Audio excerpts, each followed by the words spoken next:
The concept of the power few is absolutely critical to criminal justice policy. It means that a very small proportion of the units in any population is accounting for a very high proportion of whatever problem or opportunity you're trying to deal with. It's the frequent flyers who drive the airline industry. It's the repeat offenders who commit the majority of the offenses. It's the hotspots of crime where the majority of the crimes occur.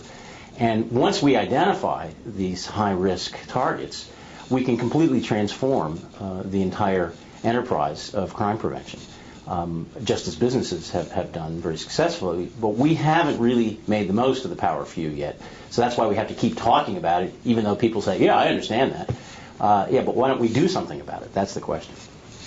Push-button criminology identifies the buttons that a governor can push, or even a prosecutor, maybe even the President of the United States, in the same way that push-button economics tries to deal with depressions or recessions. Paul Krugman says that the discipline of economics was all very interesting, but it didn't have any buttons to push when the Great Depression hit.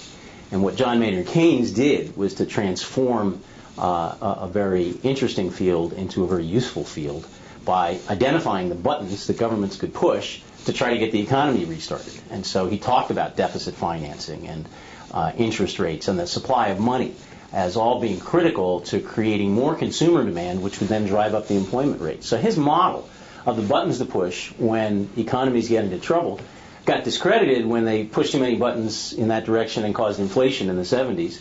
And Keynes fell out of fashion until the Lehman Brothers bust of 2008. And now Keynes is a very popular fellow in Washington because it seems that all the buttons that we could push in the wake of that were the ones that everybody agreed to push with the Recovery Act and the stimulus package and so on. It's all Keynes.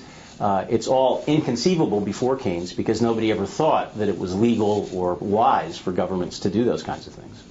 We've got a sentencing policy in this country right now that has the highest incarceration rates in history.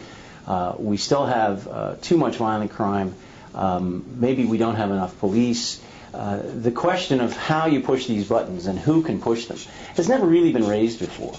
And what I think criminology can do for the states and the cities and the nation is to talk much more about the relative investment between the different parts of the criminal justice portfolio and to ask systematic questions about whether we're putting too many people in prison and we don't have enough police on the streets, and whether we need to reconfigure the way we do our sentencing and our prosecution and even the arrest policies of the police in a way that emphasizes much more about prevention through visibility and police patrol and problem solving, and much less about incapacitation, except to the extent that we would incapacitate the right kind of people, the power few who are posing the greatest harm that will drive the nation's fear of crime and the suffering from crime in a way that we're not even tabulating right now with the crime rate.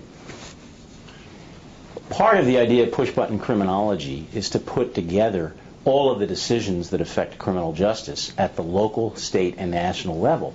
And because different decision makers have different parts of the investment portfolio in criminal justice, they don't think about it as a total portfolio.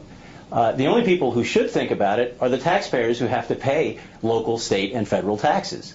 And it's in our interests to get the overall portfolio in the right balance between prison and policing. Policing is primarily a local cost. In recent years, it's had some federal input, but it's a tiny fraction of all of the police costs. Governors don't think about police costs because they have to run a state where the police are all local, but they've got to pay for the prison system. So nobody is being given an accountable blame for getting the portfolio investment wrong. And I think that's the unique role of federal leadership in a place like NIJ, to start talking about that and to suggest that governors ought to get a handle on this as something that they can do if only to get their own prison populations down, not because it'll save money, which is a really disastrous political approach, but because it will reduce crime. If the state can figure out how to cut the prison population, save that money, and invest it in local policing, I think you've got much greater chances of success than simply releasing thousands of inmates before the end of their term willy-nilly.